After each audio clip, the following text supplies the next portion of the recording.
Elle lui donna le nom de Moïse, car, dit-elle, je l'ai retiré des eaux. Exode 11, 10. La naissance de Moïse et les circonstances de celle-ci nous donnent comme l'image du salut pour toute âme soustraite à la puissance des ténèbres et transplantée dans le royaume du Fils.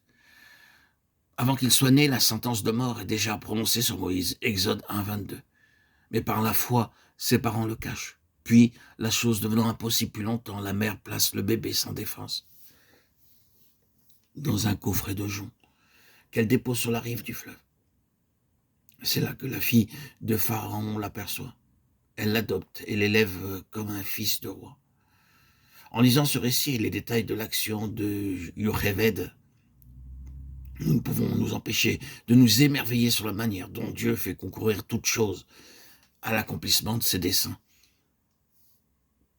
C'est lui qui incline le cœur de la mère aux décisions qu'elle prend, et il récompense sa foi en lui rendant le bébé confié au fleuve. Il semble presque que ce soit Dieu lui-même qui dise à la mère, par la bouche de la fille de Pharaon, emporte cet enfant et allaite-le-moi, et je te donnerai ton salaire. Exode 2,9.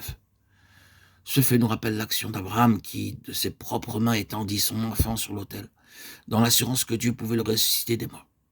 Aussi le recouvra-t-il par une espèce de résurrection de ses propres mains aussi. Yocheved déposa le bébé sur les eaux, dans l'assurance que Dieu pouvait le sauver de la mort. Et il en fut ainsi. N'avons-nous pas, dans ce fait, comme préfiguré l'histoire merveilleuse de la rédemption? La sentence de mort était passée sur nous tous. Mais Jésus a goûté la mort à notre place. Et il est devenu l'arche où se trouve en sécurité les rachetés.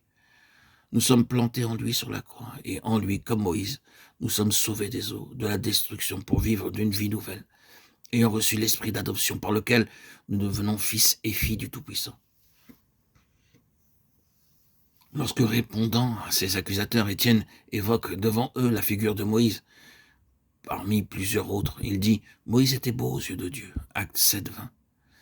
Ainsi en est-il de l'âme rachetée, sauvée de la destruction par le Rédempteur et pour lui. À la nouvelle création en lui, le Seigneur dit « Tu es belle, ma bien-aimée ».